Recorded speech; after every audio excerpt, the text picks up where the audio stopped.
All right, let's talk Fort Lauderdale restaurants because if you're not eating by the water, you're definitely missing out. Personally, Shooter's Waterfront is my go to. Perfect views, great food, and just the right amount of people watching to keep things interesting. But Coconuts, oh, that place is right up there too. Sitting by the water, sipping something cold, pretending you own a yacht, it's an experience. Then you've got spots like YOLO, which is perfect if you like a little nightlife with your meal, Southport Raw Bar for that classic seafood shack vibe, and Boatyard, which is basically fine dining but with boats casually pulling up like it's no big deal. But hey, enough about me. What's your favorite Fort Lauderdale restaurant? Are you a water view kind of person or are you out here keeping secrets? Give me names of good restaurants. I need new spots to pretend I'm a local celebrity at. Now let's flip it. What's a Fort Lauderdale restaurant that just didn't do it for you? Maybe the service was slower than a sunburned tourist on a rental bike, or your medium rare steak showed up looking like beef jerky. Did you get charged extra for something ridiculous? Was the vibe off? We need details. No vague, it was bad reviews. Tell us the story. Was your waiter too busy flirting with the bartender to bring your drink? Did a seagull swoop in and steal your $30 shrimp cocktail while the staff just shrugged? Spill the tea in the comments because we all need to know what to avoid. Or maybe it wasn't even the food, maybe it was the crowd. You ever walk into a place and immediately feel like you've made a mistake? Like the second you step inside, it's all awkward first dates and people aggressively discussing their crypto investments? Or worse, a DJ blasting music like it's a Vegas pool party, even though you're just trying to eat a sandwich without feeling like you're at a corporate networking event gone wrong? Tell us about that place. Or what about a restaurant that totally faked you out?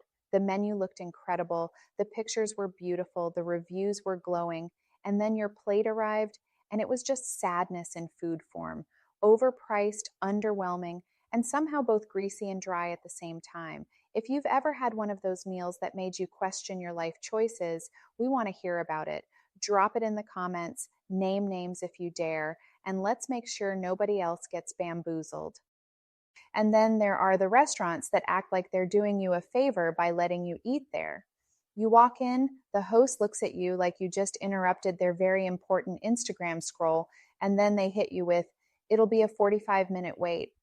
Meanwhile, half the tables are empty and the staff is just kind of wandering around like, "Do you want my money or not?"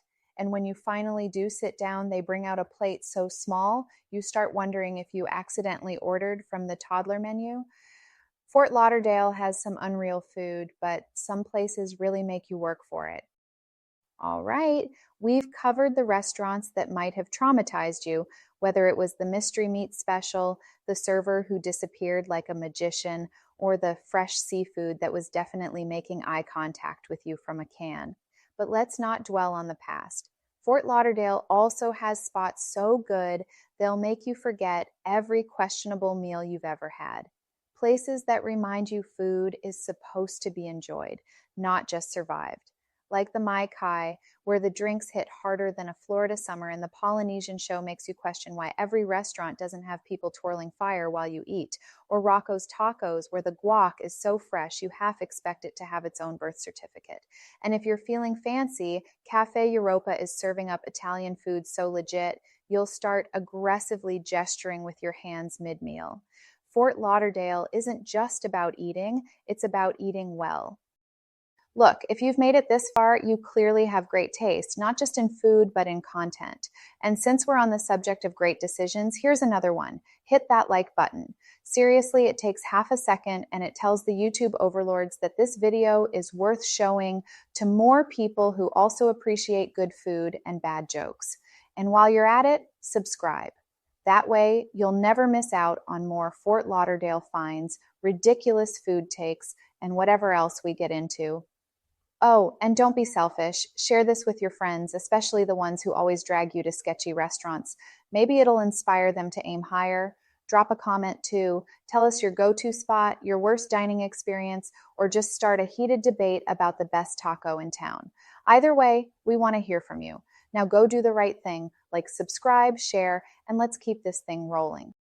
Fort Lauderdale's got some absolute must-visit restaurants, some spots that should probably be bulldozed for the good of humanity, and a few that are just so bizarre you kind of have to experience them at least once. We covered legendary spots like Mai Kai, where dinner comes with a side of fire dancing, and Rocco's Tacos, where the tequila is strong enough to make you text your ex. But did we miss a place? Is there a hidden gem? Or, let's be real, a total disaster that we didn't mention? Drop it in the comments. And while you're at it, what should we cover next? More restaurants, best late night eats, worst tourist traps, maybe a deep dive into the weirdest menu items in town? Let us know, because this is your city too, and we're just here to eat everything in it. Now, if you haven't liked and subscribed yet, I don't know what to tell you. Maybe reevaluate some life choices. We'll see you in the next one.